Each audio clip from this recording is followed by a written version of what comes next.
Hello जी, आप सभी को राम राम। स्वागत है आपके मेरे ब्लॉग में। आप सभी कैसे हैं? आशा करती हूँ आप सभी बढ़िया होंगे।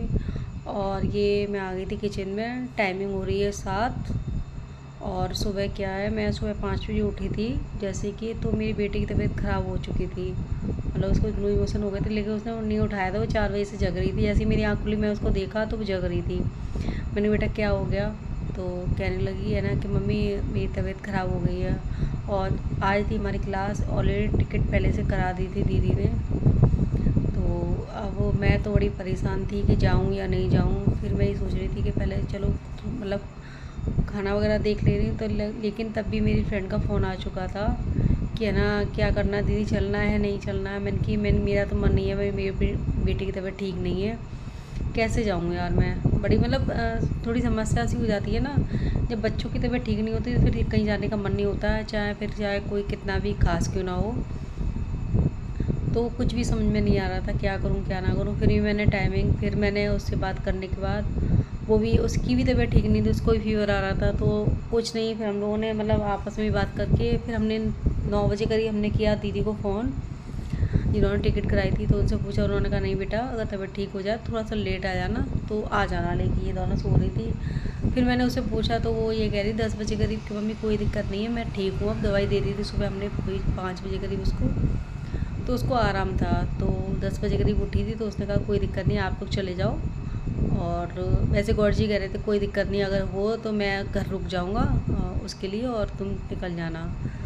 तो फिर बड़ी वाली बेटी कह रही कि मैं स्कूल नहीं जा रही हूँ, मैं रुक जा रही हूँ, इसलिए मेरा कोई ऐसा कोई काम भी नहीं है वहाँ पर, तो मैं इसके साथ में रुक जा रहा हूँ, आप लोग चले जाओ। तो हम लोग, मैं तो घर से निकल आई थी तैयार वगैरह होके। और वैसे गुरुवार का दिन था तो इतना काम भी नहीं था, और इनको मैडम को लेके और आ गए थे हम लोग होटल पे। यहाँ पे भावना टावर था ये, और यहाँ पे ये था ब्रेकफास्ट लगा हुआ था, लेकिन सब लोग कर चुके थे। हम थोड़ा सा लेट हो गए थे, हमें बज गए थे 12 करीब। तो घर से हम 11 बजे निकले थे। फिर ये दीदी वगैरह ये सब सुन रही थी, ये कह रही थी कि बेटा कुछ खा लो। तो हम दोनों ने क्या किया, हम लोगों ने ब्रेकफास्ट मतलब कर लिया था। और उसके बाद 2 बजे हुआ था लंच, 2 से 3 बजे का लंच था, तो लंच भी हमने कर लिया था।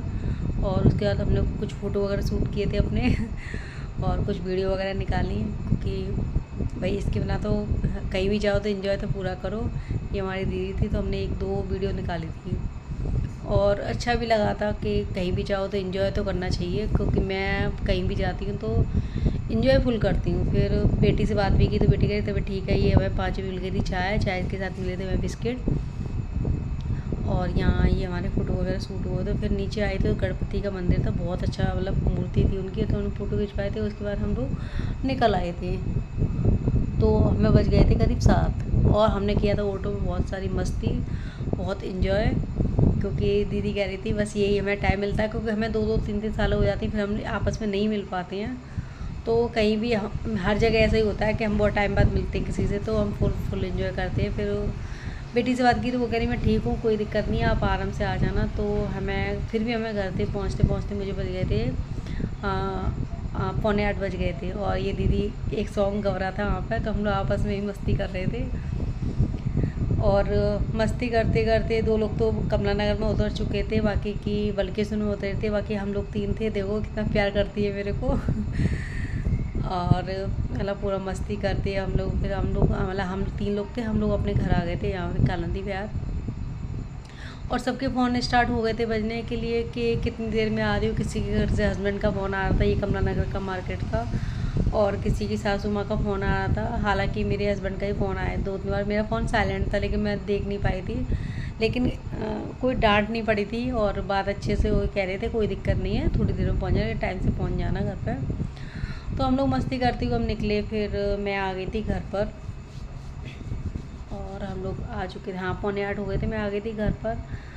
तो बड़ी वाली बेटी ने हमारी ने चाय बना के रख दी थी। मैंने ऐसे ही फ़ोन किया और दीपक जल रहा था, तो मैंने पैर छुए, मैंने उठा के, और ये आटा रखा हुआ था, मैंने इसकी सेक दी रोटी गौर जी के लिए। और छोटी वाली बेटी के लिए, उसकी तबीयत ठीक नहीं थी, उसको रोटी ही खिलानी थी। हालांकि उसका मन नहीं होता रोटी खाने का, 2 दिन से इतनी परेशान करी कि रोटी नहीं खाऊंगी मैं। तो अपने लिए और बड़ी वाली के लिए मैंने बनाई थी चावल, अपने लिए और बड़ी वाली के लिए सिर्फ, और इन दोनों को खिलाई थी रोटी, क्योंकि थक गई थी, बस मन भी नहीं हो रहा था। फिर भी मैंने सोचा मैंने कोई नहीं, अब बच्चों के लिए इतना तो करना पड़ेगा। फिर बड़ी वाली कह रही थी कोई बात नहीं मम्मी, आप रोटियां सेक दो और मैं सारा बाकी की काम किचन समेटना है और मतलब बर्तन वर्तन साफ़ करना है, किचन साफ़ करना मैं कर दूँगी, बस आप ये लग गई थी अपने काम में।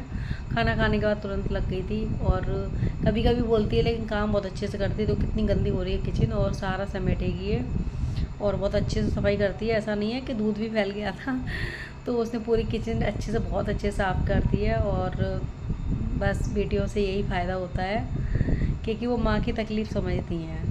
और मेरी तो दोनों ही बहुत अच्छी हैं, बहुत साथ देती हैं मेरा हर चीज़ में, और बहुत प्यार करती है मेरे को। और राम राम जी।